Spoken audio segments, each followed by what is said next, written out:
Bom, boa noite a todos. Hoje eu farei a leitura de 2 textos do livro Convites de Sheila, de Clayton Levy, pelo Espírito Sheila. Carga desnecessária. Reclamas dos problemas que te pesam nos ombros. Para um pouco, porém, e meditas no quanto disso tudo constituirá uma carga desnecessária, agravando as tuas dores. Ressentimento, irritabilidade, ciúme, inveja e agressividade quase sempre resultam em bagagem mórbida, gerando enfermidades na alma. Aquele que caminha olhando apenas para o chão quase sempre não enxergará mais do que pedra e lama. Aprende, portanto, a erguer teu olhar para o alto e a ajustares o foco de tua visão interior aos níveis da compreensão e da tolerância, a fim de que teus passos se tornem menos dolorosos e tua jornada mais leve. Olhos limpos.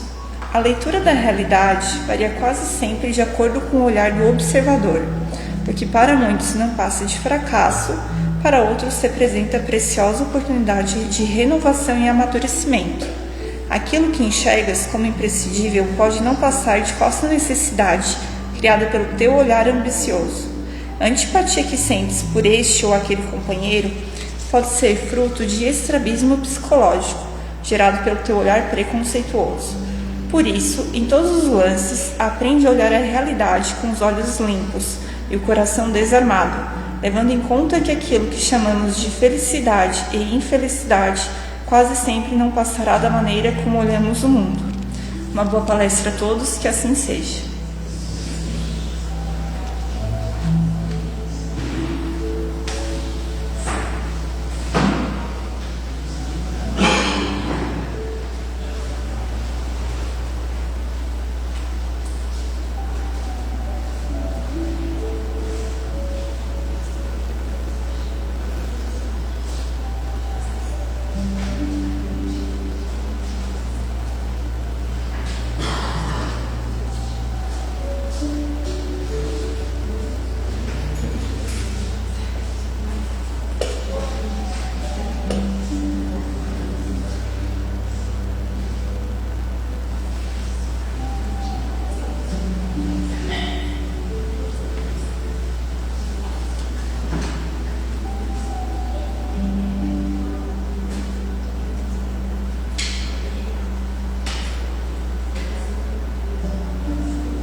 Boa noite a todos, sejam todos muito bem-vindos. Nós iremos iniciar a prece dessa noite, que possamos então ficar confortáveis, nos conectar com o alto, pedindo a espiritualidade maior que nos guie, nos ampare através da oração que Jesus nos ensinou. Pai nosso, que estais nos céus, santificado seja o vosso nome. Venha a nós o vosso reino.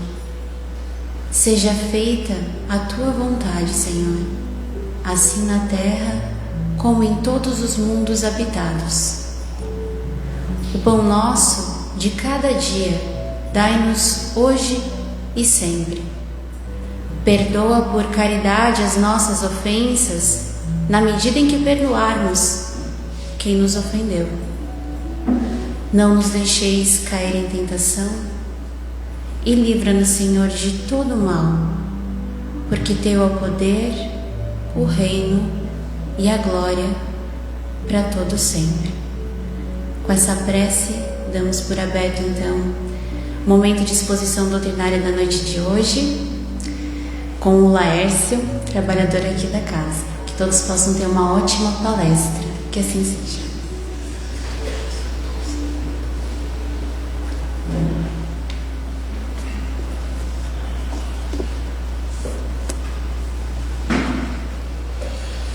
Muito bem. Saudações fraternas, boa noite a todos. Tudo em paz? Que bom. Hoje nós vamos falar um pouquinho nas entrelinhas do Evangelho de Jesus. Começando a nossa fala, trazendo um pouco do que está contido no capítulo 6 do Evangelho segundo o Espiritismo, o Cristo Consolador. Neste capítulo, como em outros, Allan Kardec, depois de discorrer vários temas dentro de cada capítulo, ele coloca um item que ele vai chamar de Instruções dos Espíritos. E dependendo do tema que ele está abordando, muitos espíritos vêm contribuir com a reflexão. Neste em particular, no Cristo Consolador, Instruções dos Espíritos, quem vem dar uma comunicação é nada mais, nada menos que o Espírito de Verdade. E o Espírito de Verdade é o próprio Cristo. Então ele tem 2 páginas com o advento do Consolador Prometido, que é uma mensagem do próprio Jesus a Kardec, através dos experimentadores, dos médiuns que trabalhavam com Kardec na organização, na codificação da doutrina dos Espíritos. Peguei algumas frases de Jesus nestas instruções que ele nos traz para nós. Ele diz assim: venho como outrora, venho como outrora, quando ele vai falar aos transviados de Israel, para dissipar as trevas da ignorância, para confundir os orgulhosos e para glorificar os justos. Não vou falar de todos. Escuta-me, vinde a mim, todos vós que sofreis. Sinto-me por demais tomado de compaixão pelas vossas misérias. Meditai sobre as revelações que vos serão dadas pela doutrina espírita. Espíritas, amai-vos, eis o primeiro mandamento, o primeiro ensinamento. Instruí-vos, eis o segundo. Eu sou o jardineiro divino, sou o médico das almas. Venho trazer-vos o remédio que vos há de curar. Não busqueis no mundo a consolação, pois que o mundo é impotente para vô-las dar. E ele vai falando sobre isso. Esse é o advento do Espírito de Verdade. É uma página belíssima, além de outras tantas que contém o próprio Evangelho. Com base nisso, frequentemente as organizações religiosas, mormente as espiritistas, na atualidade, muitas pessoas buscam ansiosas por um conforto que lhe assegure um estado de paz interior. Essa é a busca de paz interior, que lhe felicite a vida e que lhe encha de esperanças para o futuro. E de fato, a doutrina espírita, com o título de O Consolador, é a expressão divina do Consolador prometido pelo Cristo, apresentando em suas atividades caminhos novos para o pensamento humano, a fim de encontrar aí um apoio, um chão, uma base onde possa encontrar a justiça, o amor e a caridade, que lhe dê sentido nos seus pensamentos e que daí ele possa encontrar elementos suficientes para ter uma vida melhor. Quantos de nós aqui chegamos em busca deste conforto espiritual no seio desta doutrina? Quantos de nós aqui somos consolados, somos esclarecidos, somos orientados, nos enriquecemos, nos alimentamos de esperança para o futuro, identificando quem nós somos com os pilares desta doutrina que fundamenta todo o bojo da obra do Espiritismo, da crença em Deus, da imortalidade da alma que somos nós, da comunicabilidade com os seres do plano espiritual, com os seres que estão no plano físico, da pluralidade dos mundos habitados e da reencarnação. Esses são os pilares que sustentam todo o bojo da obra do Espiritismo, onde estamos inseridos. O Espiritismo que vem tratar fundamentalmente como objeto de estudo da origem da natureza e do destino dos espíritos que somos nós. Origem, natureza, destino, nosso destino e das relações que tem o espírito com o mundo material, conforme nós estamos tendo com o nosso corpo material, com o nosso próprio corpo material e nas relações com o mundo. Mas Jesus enfatiza ali, naquele momento, não busqueis a consolação no mundo externo, porque o mundo é impotente para nos dar essa consolação.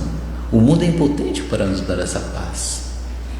Haja vista que todos nós estamos aqui e vivemos nesse mundo, mas nos agrupamos aqui semanalmente para nos alimentar de algo que o mundo não pode nos dar. E que as religiões, em especial para nós, a doutrina espírita, nos dá esse caminho novo para o pensamento de nós, que a partir do pensamento, que é um atributo do espírito, nós o elaboramos, e a partir da elaboração dos pensamentos com base naquilo que nós entendemos, com base naquilo que estamos sendo esclarecidos, com esse novo repertório do nosso mundo mental, nós aí temos a oportunidade de promover ações que favorecem o nosso processo de evolução. Consequentemente, como o destino nosso é a pureza espiritual, é a condição de espíritos puros, consequentemente, ligado a isso é a felicidade inalterável, para sempre, indestrutível. Então, o caminho da felicidade, abre-se esse campo, essa perspectiva com a vida do Consolador, nos revelando justamente essas coisas, o mundo espiritual, a imortalidade da alma, o processo de evolução através das reencarnações, e que esse universo é povoado, porque há muitas moradas na casa de meu Pai, como nos dissera Jesus, e o Espiritismo vem trazer nos seus pilares justamente isso, da pluralidade dos mundos habitados. No entanto, é imprescindível, portanto, ponderar que não será justo alguém querer confortar-se sem se dar algum trabalho. Como encontrar um conforto de graça? De graça, como diz, nem injeção na testa, né? Qual o trabalho que cada um tem de nós de conquistar esse estado interior, esse estado de alma? E o que Jesus vai dizer? A cada um segundo as suas obras. A gente, nas entrelinhas do Evangelho, vai ver da realidade que nós nos deparamos no nosso próprio existir, na nossa vida, no cotidiano. A mensagem de Jesus está escrita, está presente, está no ar, está na atmosfera que nós próprios respiramos.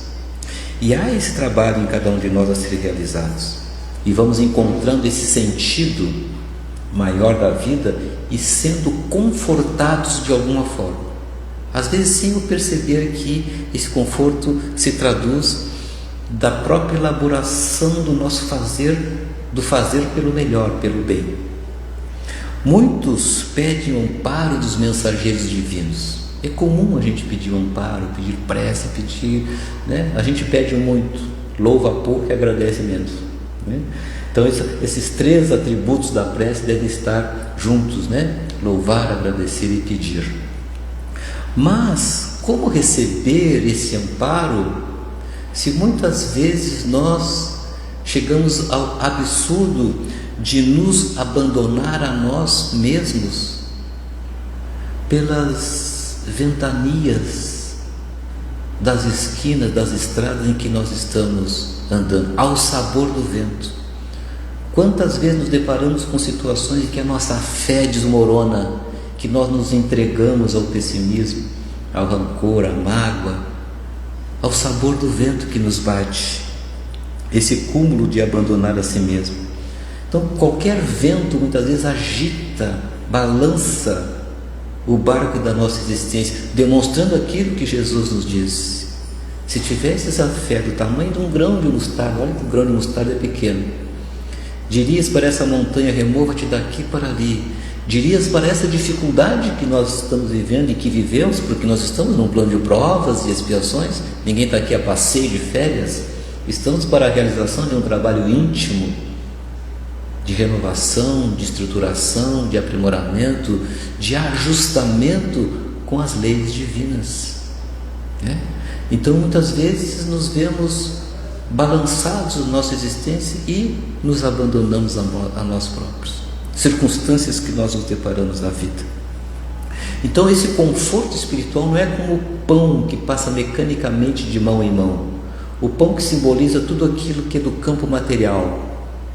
O campo material não nos traz esse conforto, mas como aquele sol que penetra em lugares aonde não haja um reduto fechado, querendo dizer que para que esse sol divino nos atinja, temos que abrir as nossas janelas da vida, da esperança, mas não de forma assim desprovida de algo, mas com o entendimento e com o esclarecimento da necessidade de nós nos abrirmos para a vida.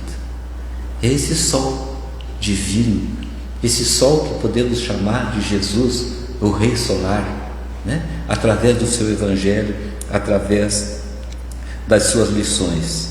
Então esse reduto fechado que muitas vezes nós nos escondemos, temos a dificuldade de acessar a essência, o sentido espiritual do Evangelho de Jesus, porque Ele nos disse: eu sou o caminho, eu sou a verdade, eu sou a vida. Ninguém acende, ninguém se ilumina, ninguém transita na direção do reino dos céus senão por mim. Não pela figura material, fisiológica, o homem Jesus, mas pelos seus ensinamentos. Ele nos mostra esse ensinamento, que é o seu Evangelho, esse código de conduta moral, comportamento. E o nosso comportamento vai sendo ajustado para melhor à medida que esses esclarecimentos vão sendo exercitados dentro de nós, internalizados de tal forma que nós vamos encontrando aí esse conforto espiritual, sabendo nós desde já que não somos daqui, estamos aqui de passagem curta, muitas passagens curtas, mas que nós somos indestrutíveis porque somos seres imortais. Veja o que Paulo, o apóstolo, vai dizer aos Gálatas: se vivemos em espírito, andemos também em espírito. Olha o que ele está falando. Ele está falando do ser espiritual. Se já temos esse entendimento, se vivemos em espírito, a vida espírita, então andemos no mundo como espíritas, como espíritos. Ele nos enfatiza isso. Numa das suas cartas aos Hebreus, ele vai dizer: nós miramos as coisas invisíveis e não as visíveis, porque as coisas invisíveis são permanentes e as coisas visíveis são transitórias. E tudo que fere os nossos sentidos no campo da materialidade é transitório. tem a sua vida útil, seu percurso de maturação, de decrepitação, de destruição ou de transformação, né? O ser imortal não. O ser imortal é uma crescente de iluminação até atingirmos o ponto culminante da nossa evolução, que é, né, a exemplo de Jesus, nos tornarmos espíritos puros. Então, esse é o processo, né, do espírito, entendendo a sua natureza, de nós como seres imortais, é o porquê estamos aqui, a razão desse processo de reencarnação, né, a finalidade disso. A doutrina espírita nos banha de um ensinamento tão consolador que nos possibilita a olhar para a vida exterior com essas lentes que nos dá essa condição de estarmos lúcidos das responsabilidades que nós temos para com a nossa felicidade, para com a nossa evolução, individualmente falando, mas na coletividade onde estamos inseridos. E o apóstolo Paulo nos alerta nessa carta aos Gálatas para que tenhamos nós o esforço. Para quê? Para que haja predominância do Espírito sobre a matéria, que é um processo. Como nós somos espíritos de terceira ordem, e daqui a pouco eu digo os caracteres gerais do espírito de terceira ordem, aqui ele está dizendo, nós tenhamos que ter o esforço, a pitada de boa vontade, para que a predominância espiritual, do ser espiritual, se sobreponha sobre a matéria. E aí, quando Kardec vai trabalhar a escala espírita, onde ele divide pedagogicamente em 3 ordens, espírito de terceira ordem, espírito de segunda ordem e espírito de primeira ordem, os espíritos de segunda ordem são os bons espíritos, onde aí há a predominância do espírito sobre a matéria, do bem sobre o mal. Esse é o esforço que o Paulo sugere nesta carta aos Gálatas, que vivamos em espírito, que demos maior ênfase, maior atenção, maior cuidado ao ser espiritual que é permanente,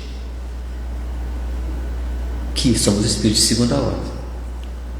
Quase sempre quando se fala em espiritualidade, apresentam-se muitas pessoas que se queixam justamente das exigências da matéria, da carne.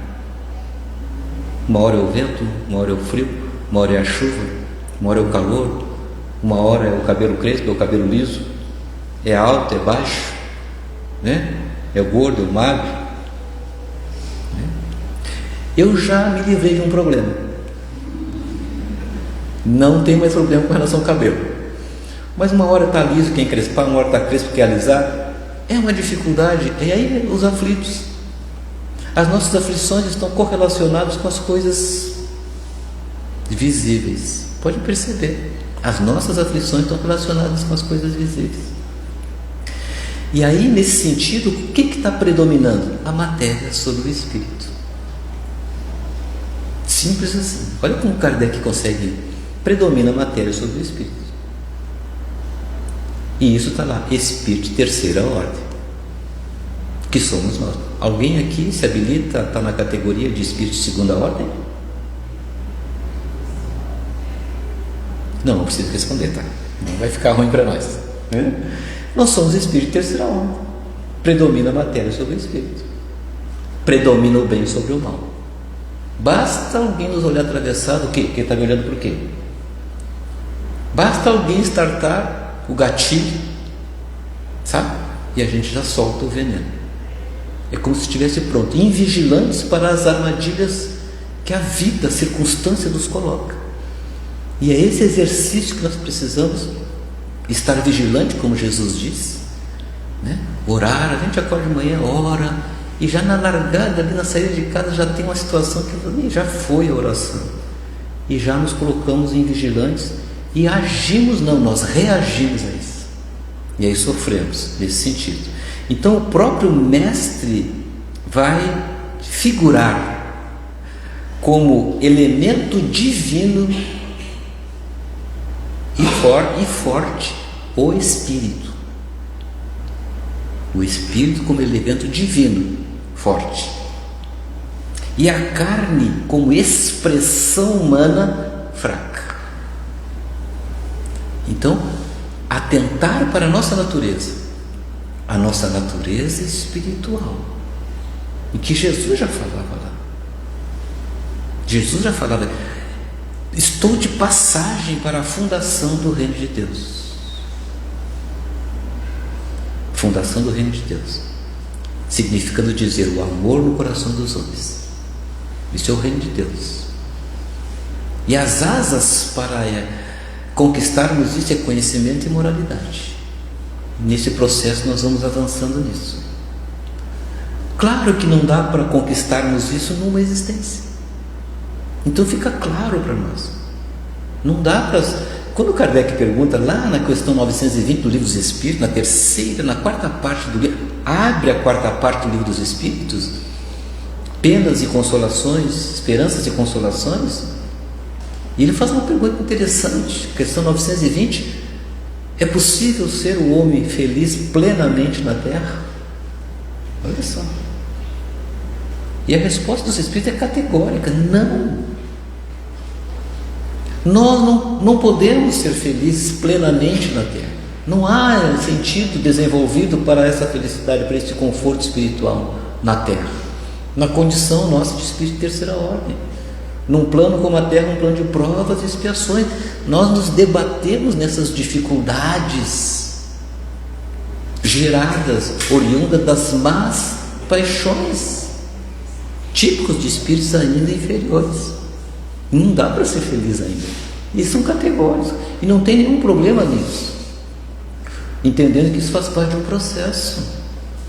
Mas ele vai dizer na sequência da resposta: cada um de nós tem o dever de ser feliz tanto quanto possível, de acordo com o seu grau de evolução até o presente momento.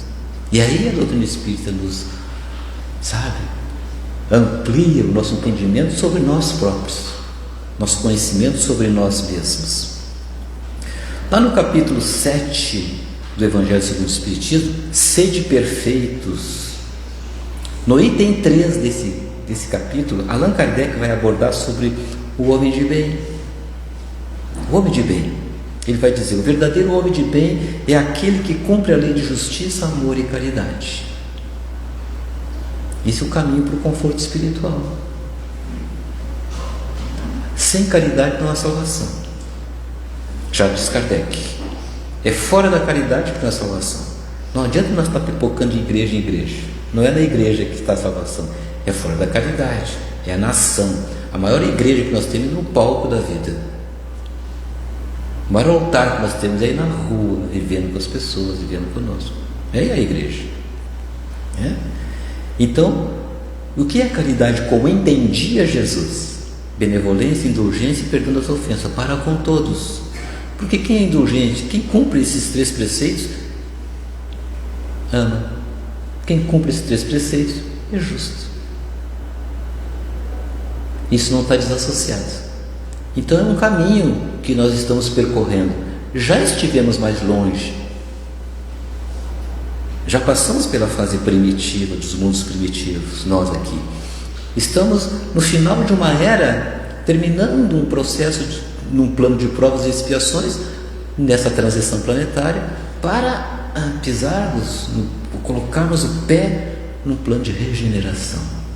Então muda o sentido, muda bem, muito, onde aí haverá a predominância do bem sobre o mal, a harmonia sobre a desarmonia, vai ser perceptível ao olho, a condição do mundo de regeneração em relação ao mundo de provas e expiações. Muda o sentido. Deposita o homem de bem fé em Deus, na sua bondade e justiça. Tem fé no futuro, colocando os bens espirituais acima dos bens temporais, que são os bens materiais. Importante, sim, na condição humana que nós estamos, não é desprezar, não, mas saber bem usufruir dos bens materiais que nos são concedidos por empréstimo por algum tempo. Sabe que todas as diversidades da vida, todas as dores e decepções fazem parte das provas e expiações a que todos nós estamos submetidos na condição em que nos encontramos. E é possuído por um sentimento de caridade. Esse é o homem de bem. E lá no item 4 ele vai falar dos bons espíritas, aí falando para nós. Para nós. Reconhece o verdadeiro espírita pelos esforços que faz em domar essas más inclinações. E são essas más inclinações que nos mantêm presos a um plano de provas e expiações. Tá? Então, quando nós domamos isso, através da vontade, do esforço, do entendimento, de brigar consigo mesmo, como diz Emmanuel, no bom combate consigo mesmo, vencendo essas más inclinações. O que ele quer dizer com más inclinações? Nossa, é recheado, né? Ciúmes é uma má paixão, né? A avareza é uma má paixão, tá? O ódio é uma má paixão, a inveja, não é o caso de vocês aqui, eu estou falando lá de outros lugares, né? Aqui todo mundo já está no outro patamar de dificuldade, né? Mas são essas más paixões, da ambição desenfreada, né? E isso a gente precisa cuidar em nós. E isso não está lá fora, está aqui dentro, está aqui dentro de nós, né? Andamos abraçados com essas questões que nos tiram do conforto, que nos arrancam da paz. E aí não tem jeito, vai deitar, está tudo isso borbulhando dentro de nós. Não consigo dormir, porque a consciência está perturbada, né? A nossa condição espiritual está atrapalhada, e aí toma um Rivotril, dorme. Mas no outro dia está tudo ali aceso, está presente, né? E a gente precisa trabalhar isso. É fácil? Não é fácil. Porque exige de nós um esforço, uma vontade de romper com isso que nos atrapalha e vir à casa espírita se alimentar disso, se alimentar dessas, né? Desse atendimento, desse conforto que recebemos aqui, do passe, do estudo, da palestra, dessa energia. Isso vai modificando a nossa psicosfera em torno de nós. E vamos levar isso para casa, onde nós estivermos. Como diz uma colaboradora nossa, nós somos um templo divino ambulante. Onde no lugar que nós estamos carregando esse nosso patrimônio espiritual. Então, o conforto espiritual não vem de graça, mas da graça da transformação moral, pelo esforço de lutar contra as más paixões. Olha que interessante, né? Então é preciso converter-se. Isso aqui é mais interessante. Nos convertermos ao Evangelho de nosso Senhor Jesus Cristo. E olha o que ele fala na última ceia. Jesus, que isso está registrado pelo evangelista Lucas. E tu, falando para Simão Pedro, está falando para o apóstolo Simão Pedro, e tu, quando te converteres, sabe, mostre isso a teus irmãos. Ele está falando para Simão Pedro. E aí eles ficam pensando, mas Simão Pedro não era convertido? Não se converteu ao Evangelho? Na última ceia ele fala isso para ele. Tu, quando te converteres, Simão, confirma isso diante dos teus irmãos. Torne-se carta viva do meu Evangelho. Enquanto ainda predomina a matéria sobre o Espírito, esquece, não dá. E se perguntar para nós somos convertidos ao Espiritismo? Será? A gente vai ver isso daqui a pouco, né? Então não é fácil se converter, né? É um processo, não é fácil.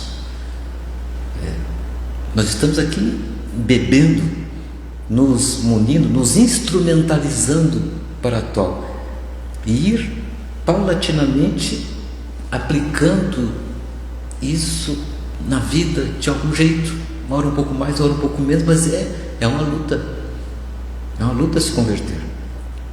Quando afirmam muitos apressados nas convicções que têm, mas na hora do testemunho de estar convertido, lhe falta. Muitos dizem, eu creio, mas poucos podem se declarar: estou transformado. Eu creio, mas tudo isso que nós sabemos aqui, mas eu estou transformado. Claro que nós estamos num processo de transformação. As palavras do Mestre a Simão Pedro são muito simbólicas.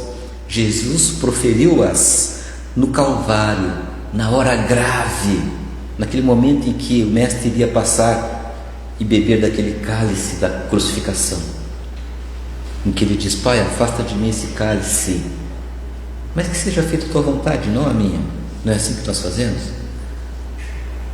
Pai, afasta de mim esse cálice, mas nós dizemos lá no íntimo: que seja feita a minha vontade e não a sua. Porque mexe em algo importante.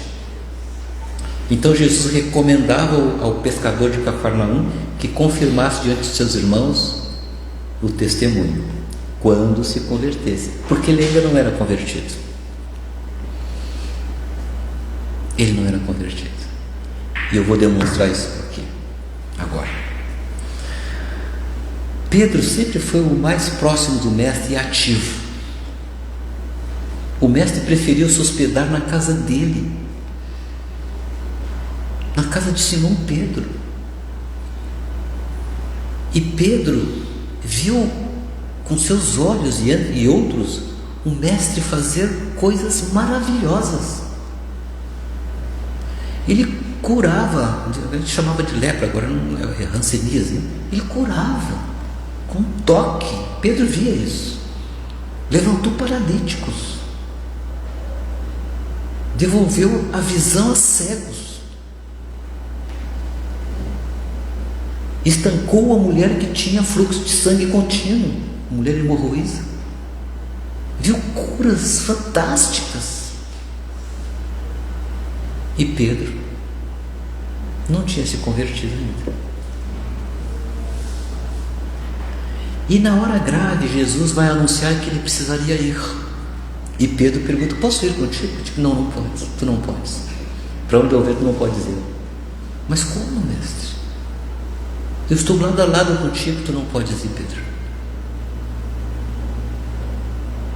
Não pode estar comigo. Tipo assim, tu não aguenta. Tu não está convertido ainda. Mas como, Mestre? Aí Jesus faz 3 perguntas para Pedro. Pedro, tu me amas? Sim, Senhor, eu te amo. Então apacenta minhas ovelhas. Daqui a pouco o Mestre pergunta de novo: tu me amas, Pedro? E Pedro ficou assim, invocado com a segunda pergunta. Claro que eu te amo, Mestre. Acaso não confia na minha fidelidade a ti? Tá bom? Então apacenta minhas ovelhas. Dar o testemunho quando te converteres. Aí pergunta pela 3ª vez: tu me amas, Pedro? Ah, não, Mestre, agora você está me tirando do sério. É claro que eu te amo, Mestre. Então apacenta minhas ovelhas. Sabe? E aí, Pedro, Jesus disse: Pedro, você vai me negar 3 vezes esta noite, antes que o galo cante. Que isso, Mestre? Nunca te negarei. Nossa, ele convivia, o Mestre dormia na casa dele. Vais me negar, porque ele não estava convertido naquele momento ainda. E quando Jesus é preso no monte, a primeira coisa que Pedro faz para salvar o Cristo: puxa a espada da bainha e fere um soldado, fere na orelha, soldado Malcom. E Jesus olha para Pedro: o que é isso, Pedro? O que eu tenho ensinado? Mas, Mestre, acaso, Pedro, tudo isso que está acontecendo não é porque eu estou deixando que acontecesse, para que se cumpra as profecias? Embainha a tua espada, porque quem a espada fere, quem com a espada fere, com a espada será ferido. Já ouviram isso? É ali naquele momento que ele diz isso. Todos os lances de Jesus trazem os ensinamentos. E quando Jesus é preso, ninguém acompanha o Mestre. E o Mestre foi sozinho, carregando a cruz. Onde estavam os apóstolos? Ninguém. Tinha um lá que não era apóstolo, que ele ajudou por algum momento o mestre a carregar a cruz, e ele reconhece isso. Essa cruz é minha, pode deixar que eu levo. Mas sumiram os apóstolos. E quando Jesus é preso no pátio de Caifás, naquela madrugada fria, próximo a uma fogueira, Pedro estava à distância, na noite escura, observando o que ia acontecer, o mestre preso, aguardando o julgamento de Pilatos sobre o destino de Jesus, do senador Públio Lentulus, hoje Emmanuel, que tinha nas mãos, né, a autorização, não, podia evitar. E aí, num daqueles momentos, alguém se aproxima de Simão Pedro e identifica ele. Tu estavas com o mestre no monte, com Jesus, eu te reconheço. E Pedro diz: não, eu nunca vi esse homem. E se esconde. Outra pessoa observa por 3 vezes, alguém identifica e negou que tivesse conhecido Cristo, que tivesse andado com ele. E na 3ª vez que ele nega, não conseguiu dar o testemunho. O galo canta, Jesus olha para ele e cai a ficha. E ele se dá conta e chora, arrependido, porque mexeu numa coisa que nós todos temos: medo. Medo. O barco da nossa existência balança porque o medo de enfrentar, pela fé raciocinada, ainda frágil, os revés da vida. E nós, de nossa parte, para que Pedro também pudesse dar o testemunho, precisaria trabalhos imensos em Jerusalém. Depois ele vai assumir isso como chefe da igreja. E a gente vai ver isso, né? Atos dos Apóstolos. Depois que o mestre vai embora, Atos dos Apóstolos. O que vamos fazer agora com os ensinamentos de Jesus? Aí vem toda a história, né, dos Atos dos Apóstolos. Então a fraqueza de Pedro foi isso. Então não é por se maravilhar com fenômenos, não é por se maravilhar com psicografias, com materializações de espíritos, com curas, não é por isso que vamos nos converter.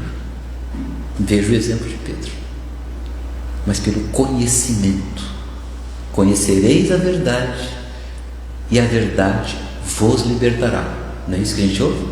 No conhecimento das coisas, né? Então, de nossa parte também, olha que nós temos a convicção aqui de sermos espíritas, sim, mas nós damos testemunho? Talvez não, talvez não. Querem ver uma coisa? Então, está ali, né? Pessoa sentada aqui na casa espírita, de repente entra uma pessoa na casa espírita que ela não gosta, que ela odeia, e senta ali do outro lado. E ela já se mexe lá, senta diferente, não ouve mais a palestra, já se arrepia todo, já o cabelo sobe, no meu caso não, né? Mas não sou o exemplo, já se transforma em alguma coisa e não consegue mais lidar com aquilo. O que ela faz? Vou para outro centro espírita. Aí vai lá para outro centro espírita, e quando ela entra, a pessoa está lá também. E ela não... Isso é obsessão. Só pode ser obsessão, está me perseguindo. E ela vai para todas as casas espíritas, pois aquela pessoa está em todas as casas espíritas. O que eu faço? Vou para outra igreja. Vou lá para a igreja evangélica. E quando ela entra, não é que a pessoa está lá cantando, sabe? E a pessoa não está nem sabendo que ela está sentindo aquilo por ela. Ou então a gente está na cidade, sai apressada de casa, né? A Renata sai de casa apressada com o carrinho dela, chega ali no centro, deu um tumulto lá, engarrafou tudo, e ela apressada, mas como ela é espírita, ela diz: obrigado Senhor por esse engarrafamento. Não, já está batendo, já está buzinando, sabe? Já vai abrir a janela para soltar o veneno, e olha no carro do lado, Dona Elza ali do lado. Dona Elza, tudo bem? Né? E fecha a janela e guarda o veneno para outra hora. Então a gente não consegue dar o testemunho daquilo que a gente está aprendendo ainda, porque essa estrutura não está construída, sedimentada dentro de nós. Mas hoje, com esta nossa fala de hoje, nós vamos sair diferente do centro espírita. Pode passar um carro ali, nos dar um banho de barro, que a gente vai dizer: muito obrigado, Senhor. Que coisa boa! Aí já começamos a se transformar, né? Desgraçado, tomara que tu morra na esquina. É difícil, eu sei que é difícil, mas é o exercício que nos leva ao conforto espiritual que nós não temos, e isso é um desconforto espiritual. Então, por Cristo, coloca na conta do Cristo, como diz Paulo, quando ele diz uma carta a Filemon, ele encaminha Onésimo a Filemon, quando Paulo estava preso, acorrentado. Ele faz uma carta de punho, porque Onésimo era um escravo de Filemon, e esse Filemon era um líder religioso, e era escravo. Certo, o escravo roubou lá uma joia dele lá, e fugiu e encontrou Paulo nessa caminhada. E aí ele se converte ali, ele tem uma iniciação. E aí Paulo escreve para Filemon: recebe Onésimo e põe na minha conta o que ele te deve. Mas não o recebe mais como escravo, e sim como um amigo. Olha que interessante. E põe na minha conta, querendo dizer para nós que também nós devemos colocar, se alguém nos deve alguma coisa, na conta de Cristo.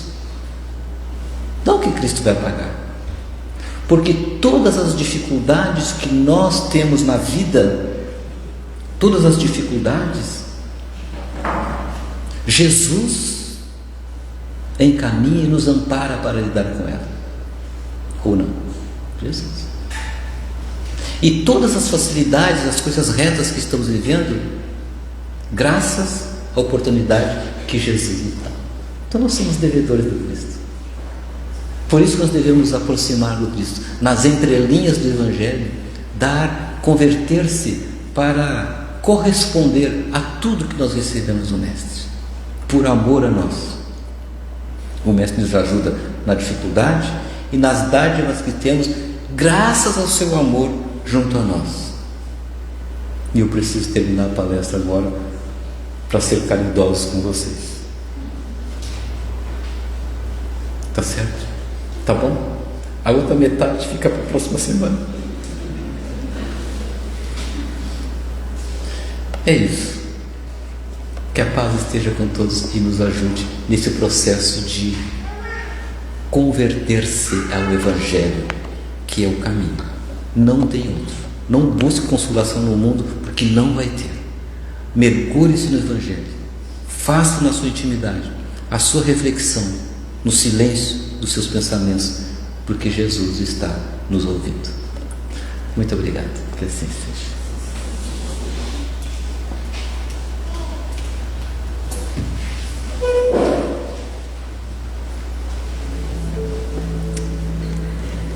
Nessa mesma sintonia, vamos nos conectar com o alto através de uma prece que será cantada, e que nesse momento cada um possa destinar a mensagem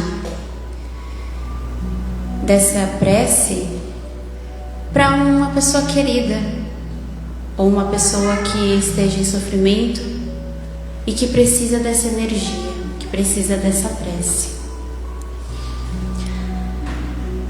Essa música se chama Súplica a Jesus.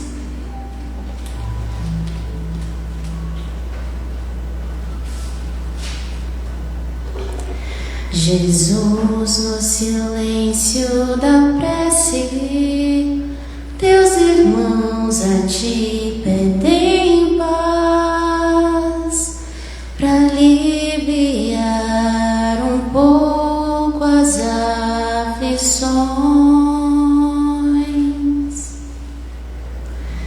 Senhor, enxugai vosso pranto, precisamos do teu amor e sentir tua presença envolver nossos corações. Por isso, vem, Jesus, e ir ao teu encontro. Queremos te seguir e afastar o mal da terra e acabar de vez com a guerra, e caminhamos juntos rumo à luz e ir ao teu encontro. Queremos te seguir e afastar o mal da terra e acabar de vez com a guerra, e caminhamos juntos